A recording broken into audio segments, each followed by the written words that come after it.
Assalamualaikum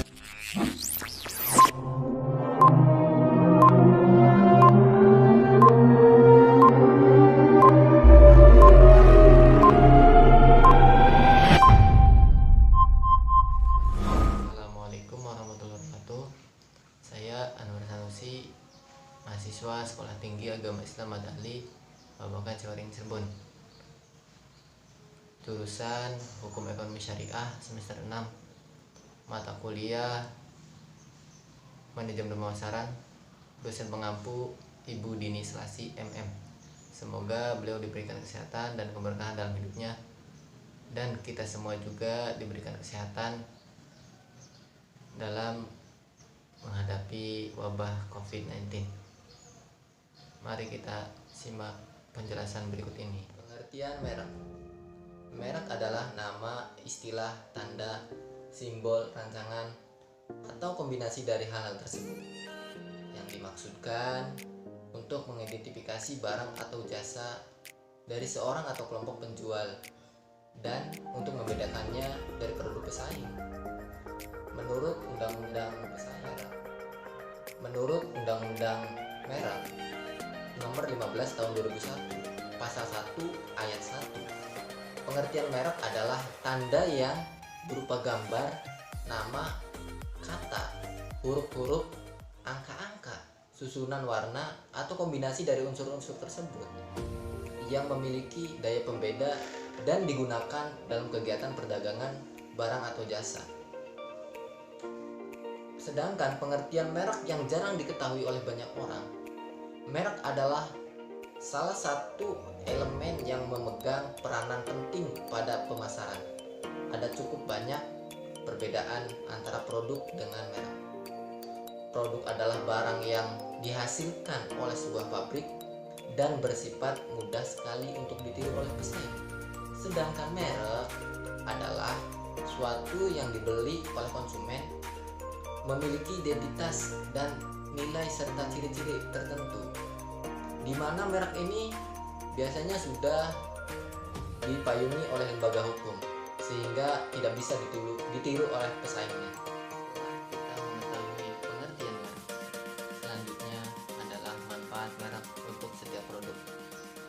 Merek sangat dibutuhkan oleh setiap produk karena selain untuk mengenal jati diri sebuah produk, juga memiliki manfaat lain. Di antaranya, yang pertama, manfaat merek bagi konsumen. Merek pada suatu produk biasanya dapat menceritakan sesuatu hal kepada konsumen. Hal tersebut bisa berupa mutu produk maupun jasa yang ditawarkan. Merek juga dapat menarik perhatian bagi setiap pembeli produk-produk yang mungkin akan bermanfaat untuk seluruh konsumen. Poin yang kedua, manfaat merek untuk perusahaan. Merek memiliki manfaat untuk mempermudah penjual pada saat mengolah pesanan serta menelusuri permasalahan yang timbul. Merek juga mampu melindungi perusahaan dari hukum. Dengan merek yang tepat, perusahaan mampu menarik sejumlah pembeli yang setia, dan merek pun membantu penjual untuk melakukan pemasaran dan segmentasi pasar. Poin yang ketiga, manfaat merek untuk publik. Pemberian merek pada suatu produk, barang maupun jasa memungkinkan untuk meningkatkan mutu agar lebih terjamin dan konsisten. Merek pun bisa meningkatkan efisiensi konsumen, karena merek bisa menyajikan informasi tentang produk dan di mana kita bisa mendapatkan atau membelinya. Hadirnya merek pada suatu produk pun memicu perusahaan untuk meningkatkan inovasi baru, karena perusahaan akan terdorong untuk mencegah peniruan dari pesaing. Setelah kita mengetahui apa pengertian dari merek dan manfaat merek bagi sebuah produk, pada kesempatan kali ini saya akan menjelaskan produksi cireng isi yang dibuat oleh sahabat saya sendiri, yaitu Siti Romero. Beliau lulusan Sekolah Tinggi Agama Islam Madali, Babakan Ciwaring, Cirebon pada tahun sekarang. Beliau terinspirasi membuat cireng isi ini karena orang tuanya sendiri pun berjualan cireng isi di sekolah-sekolah, akan tetapi tidak memproduksi sendiri, meminta kepada agen. Akan tetapi permintaan begitu banyak dari para konsumen, tapi agen tersebut tidak mampu memberikan permintaan dari orang tuanya tersebut. Akhirnya sahabat saya sendiri itu ingin membuat atau ingin memproduksi sendiri cireng isi pada 2018 tepatnya. Akhirnya beliau juga membuat produksi cireng ini selama 3 bulan percobaan. Namun beliau itu bimbang kemanakah pemasaran cireng isi tersebut. Dan akhirnya pada suatu hari ada seorang santri yang ingin mencoba membeli cireng isi tersebut. Akan tetapi beliau Siti Humairah itu menawarkan untuk bekerja sama cireng isi tersebut di pondok pesantren.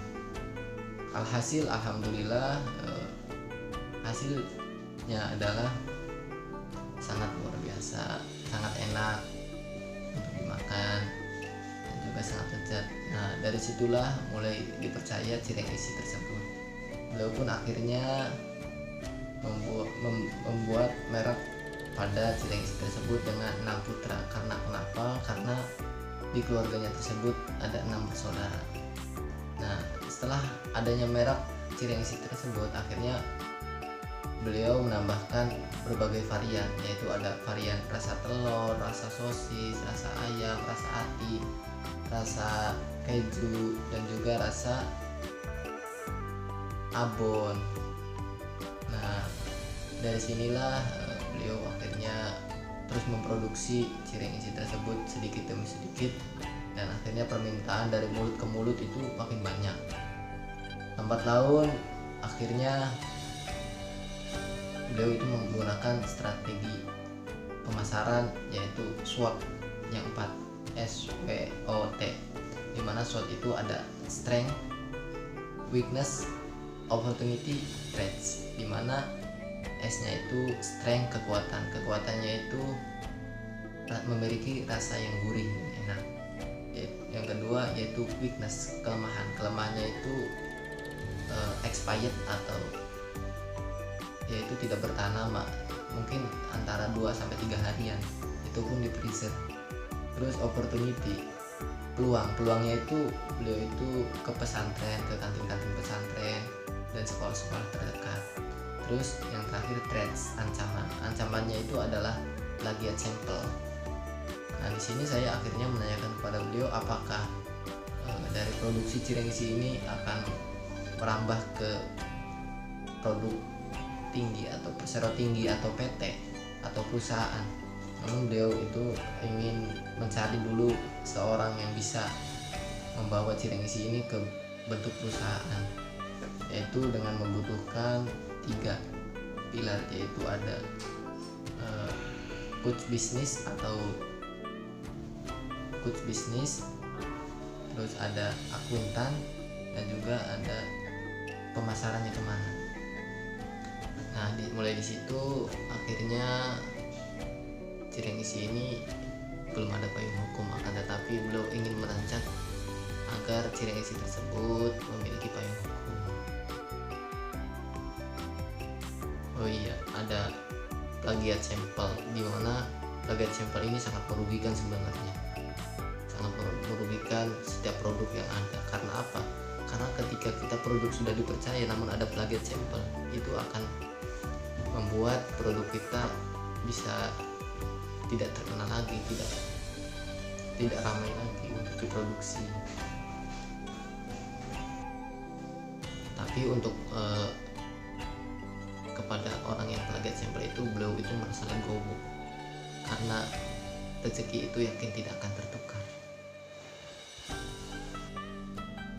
Pada awalnya orang tuanya itu tidak percaya dan tidak yakin, tapi dengan kegigihan dan kesemangatan beliau, alhamdulillah sampai sekarang produksi cireng isi ini terus berkembang hingga menggunakan 2 pemasaran, yaitu offline dan online, dimana offline itu dari mulut ke mulut, sedangkan online itu dari berbagai media sosial, diantaranya ada Facebook, WhatsApp, dan juga Instagram.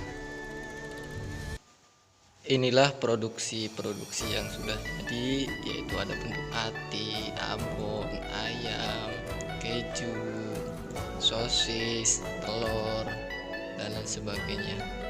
Ini produksi yang sudah jadi ini nanti akan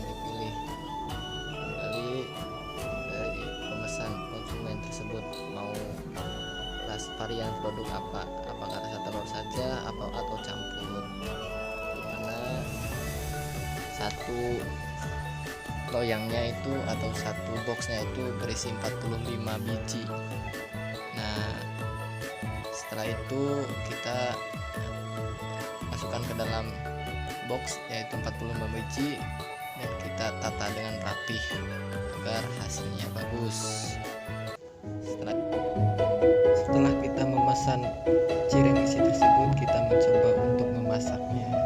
Yaitu langkah pertama yaitu panaskan minyak, masukkan cireng isi sampai mengembang kurang lebih 5 menit. Lalu akhirnya kita siap saji. Mari kita santap bersama. Mungkin itu saja presentasi dari saya. Kurang lebihnya mohon maaf apabila banyak kekurangan dan kesalahan. Sekian dan terima kasih. Wassalamualaikum warahmatullahi wabarakatuh.